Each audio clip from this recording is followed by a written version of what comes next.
Hello. Hello. Hi. Today we talk about people who've managed to do something against the odds. People who've had difficulties but have still been successful. People like this man, Mike Haynes, who works as an instructor in wheelchair sports. What sort of people achieve things against the odds? I think they're people who refuse to let their problems control their lives. That's right. They decide to face their difficulties or disabilities. Their disabilities don't prevent them from doing what they want to do. To me, they're people who try to do something they can be proud of, and they keep trying to do it in spite of their problems. They try to do something they can be proud of. They try to do something. And they keep trying to do it in spite of their problems. They keep trying to do it. Is there something that you've done that you're very proud of? Actually, two things. One is completing college. The second would be becoming a certified interpreter for the deaf, because I taught myself sign language. I've raised 3 wonderful children. I'm very proud of still being in football after 15 years. I was in school play last year, and I'm proud of that. I've written a book with a colleague, and I'm quite proud of it. It's quite nice to see it in people's houses. You say, gosh, I wrote that.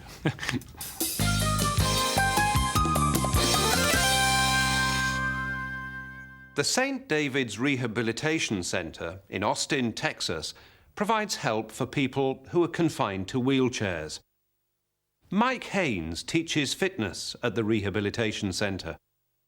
What does his work and the work of the center involve? Well, St. David's is a rehabilitation center for people who have had injuries and who are getting rehabilitated to get back into everyday life and back to the community. Wheelchair sports is based under therapeutic recreation. It's getting people back to what they did before in life. I run a fitness center for people with disabilities. It's specifically designed for people with disabilities. It's one of 3 in the country.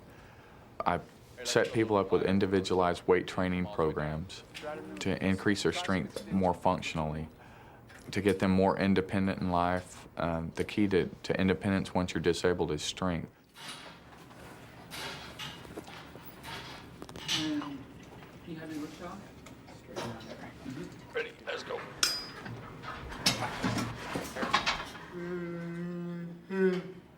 That was a half? What? That was a hair and a half, huh? I thoroughly enjoy my work. It's not even work to me. It's a lot of fun. Mike clearly enjoys doing his job, and it's a job that involves many things. It involves helping people with disabilities. It involves training people so they can do things for themselves. It involves a lot of encouragement, and that's perhaps the most important of all. This was how Mike expressed his feelings about his job. I thoroughly enjoy my work. It's a lot of fun.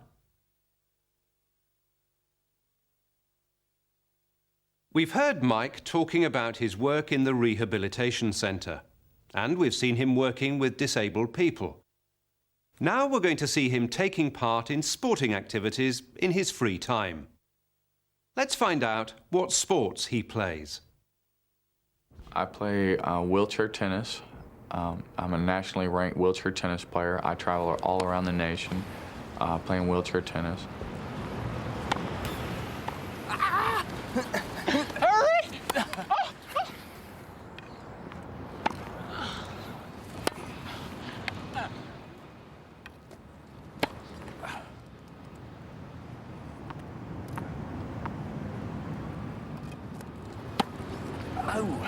There you go.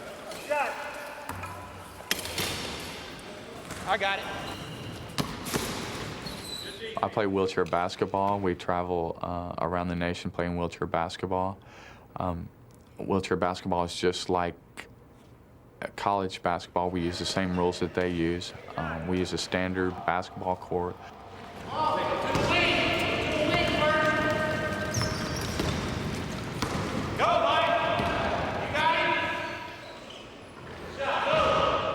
Wheelchair sports is designed to keep the essence of the sport so that you're playing the same sport that you were before.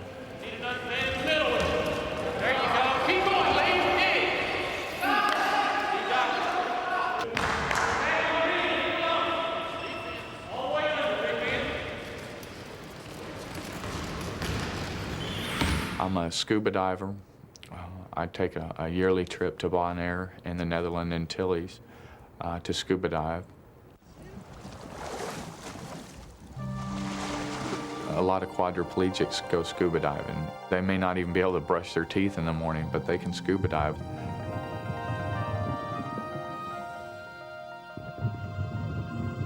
It takes you out of your wheelchair and it frees you from gravity and allows you to roam as an able-bodied person.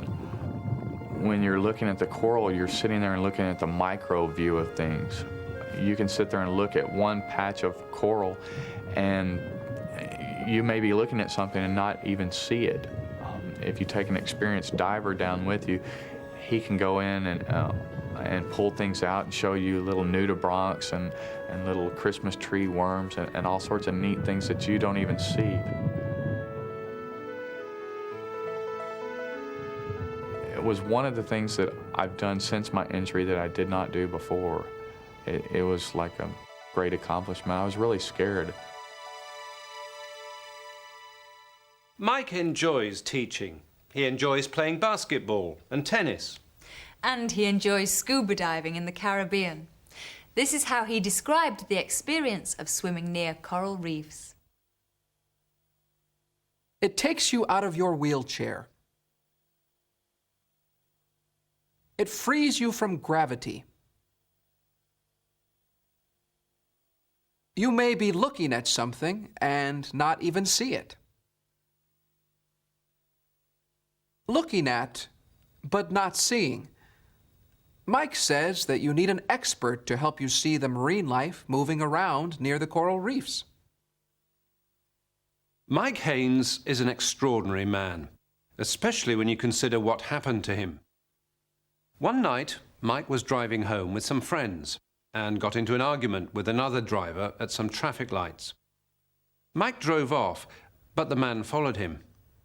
Eventually, Mike got out of his car to see what the man wanted. This is what happened next. I walked towards him, held up my hands and said, hey, what's the matter? And he pulled out a .357 and as I turned to run, thinking the whole time that he was not going to shoot me, he did shoot me. While I was on the ground, he shot at me again.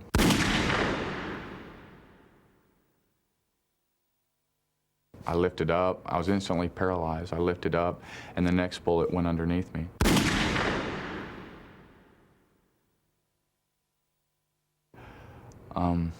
I dragged myself behind a car, and then he laughed and drove off.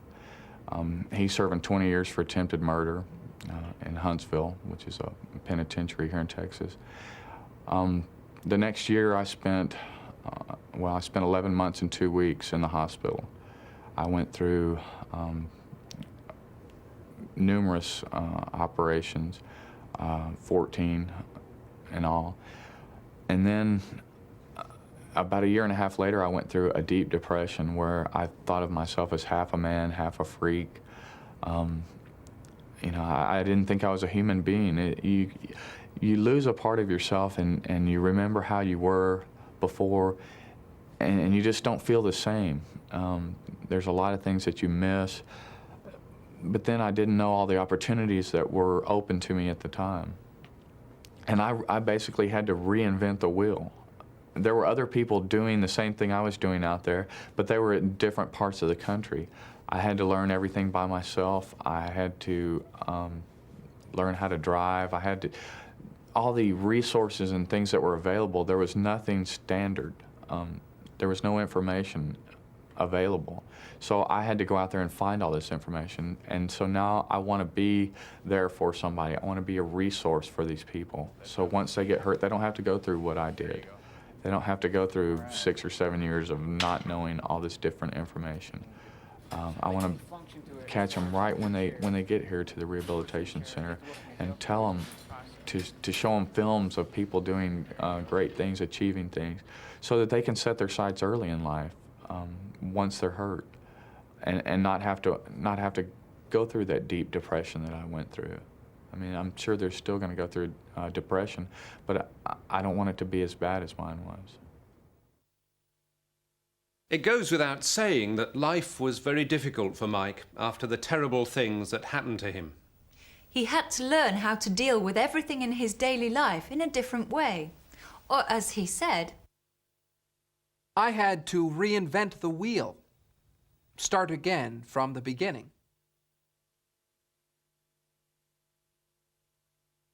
In spite of his terrible ordeal, Mike has a very positive attitude to his life and to his work. he wants to help people with similar problems to participate in the activities that he has learnt. I want to be a resource for people who arrive at the rehabilitation center.